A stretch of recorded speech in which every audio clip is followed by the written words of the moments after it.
Will be the last limit.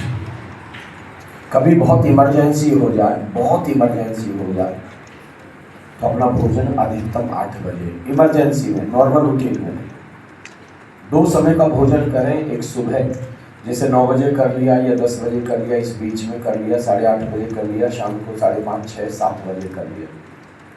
फिर अब आप रात में कुछ भी ना खाएं, केवल पानी, सिंपल पानी। कोई भी ऐसी फालतू की कैलोरी ना लें जो आपके शरीर को नुकसान करे और आपका शरीर हील ना हो। सुबह जब मैं आता हूँ यहाँ पर तो परफेक्टली भोजन करके आता हूँ। शाम को अब जाऊँगा तो तुरंत मेरा भोजन तैयार होगा, जाते ही भोजन कर लूँगा। जब मैं घर पर रहूँगा तो 5:30 और 6 बजे के बीच भोजन कर लूँगा, जिस दिन प्रोग्राम नहीं है भाई देवे। तो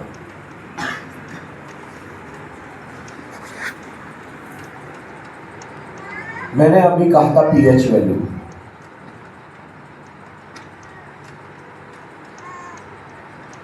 जो लोग पीएच वैल्यू नहीं जानते हैं उनकी जानकारी के लिए, जैसे कपड़ा नापने की इकाई क्या है। जैसे आप मुझसे पूछें इसमें कितना कपड़ा लगता है तो मैं कहूँगा जो हाफ रॉक है, आधा बाजू का 4.5 मीटर लगता है, फुल बाजू का 5 मीटर लगता है। मैं आपसे पूछूं दिल्ली से रोहतक कितने किलोमीटर है तो आप कहेंगे यहाँ से चलेंगे तो 70 किलोमीटर रोहतक है। मैं पूछूं यहाँ से दिल्ली से अलीगढ़ कितने किलोमीटर है तो आप कहेंगे 100 किलोमीटर अलीगढ़ है।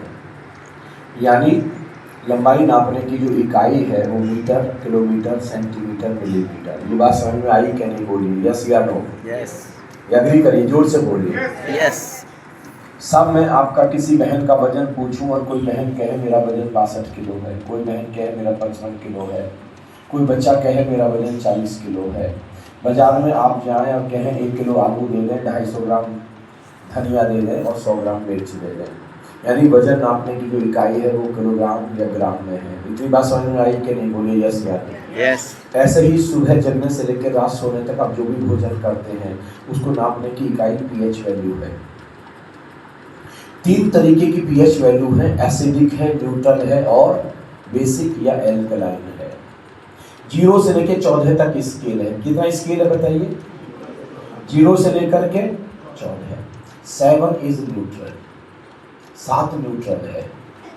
7 से कम पर यानी 0 तक एसिड है, तेजाब है। मतलब 0 और 1 के बीच में शुद्ध तेजाब, प्योर एसिड। 7 से ऊपर एल्कलाइन।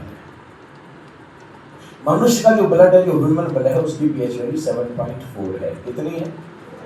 यानी हमारा ब्लड एल्कलाइन है, ना तो न्यूट्रल है ना एसिडिक है। सीधा फॉर्मूला है सेहत अच्छी रखने का। पूरे दिन सुबह जगने से लेकर रात सोने तक आपने जो खाया उसकी एवरेज पीएच वैल्यू मिनिमम 7.4 होनी चाहिए। अगर 7.4 पीएच वैल्यू से कम का आप भोजन डेली रूटीन में लेते हैं, कंटिन्यूअस लेते हैं, आप महीनों तक, सालों तक लेते हैं, तो वही आपके पूरे शरीर को डैमेज कर देगा। चीन के राष्ट्रपति की कैंसर से मौत हो गई। जब पता चला ये जो राष्ट्रपति है शी जिनपिंग, इससे पहले जो राष्ट्रपति था, कि कैंसर हो गया है, लास्ट स्टेज है, तो उसने कमेटी बैठाई और डॉक्टर्स को कहा कि मुझे बताइए कैंसर का कारण क्या है। डॉक्टर पता नहीं लगा सके, 3 महीने के अंदर ही सर्जन बेला हो गए। 3 साल तक चाइना में रिसर्च चली, पता नहीं चला। चीन ने ये रिसर्च अमेरिका को सौंप दी कि भाई आप रिसर्च करें, हमको पता नहीं चला कैंसर कैसे होता है। यूरोप के डॉक्टर्स ने और चीन के डॉक्टर्स ने, अमेरिका के डॉक्टर्स ने मिल करके रिसर्च की। जो अध्यक्ष, फाइनल जो अध्यक्ष था, आप गूगल करके देखेंगे, doctor T Campbell, CAMPBELL। Doctor T Campbell was the president of this movement, this research. 25 साल अमेरिका ने रिसर्च की और टोटल रिसर्च 28 साल की विश्व पटल पर रखी गई अभी कुछ साल पहले, 2-3 साल पहले। और उस किताब को एक नाम दिया गया दी चाइना स्टडी, क्योंकि चीन ने शुरू की थी।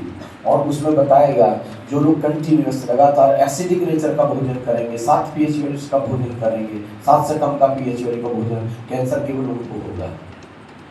2 कारण हैं कैंसर होने के, डायबिटीज होने के, ब्लड प्रेशर होने के, थायराइड, जो भी बीमारियां हैं उसका जो मेजर रोल है वो है एसिडिक नेचर का भोजन, 7 पीएच से कम का भोजन। और सेकंड रोल है स्ट्रेस, लगातार सतत स्ट्रेस में जीना, ये सेकंड ऑप्शन।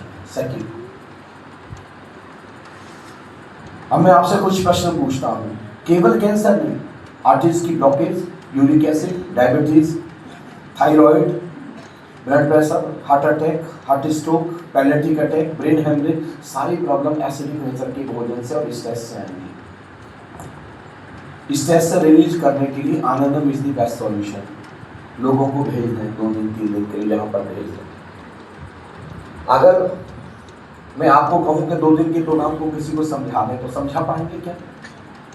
आप चाह करके भी नहीं समझा पाएंगे यहाँ पर क्या हो। उल्टा बल्कि लोग पूछेंगे 9 बजे से 6:30 बजे तक, अरे करते क्या वहाँ पर, टाइम कैसा कटता, इतनी देर तक प्रवचन।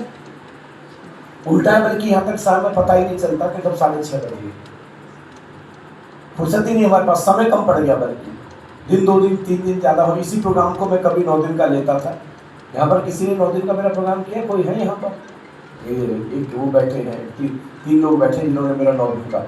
और आपको पता है ये सेम प्रोग्राम 9 डेज में लेता था। कितने बजे शुरू होता था?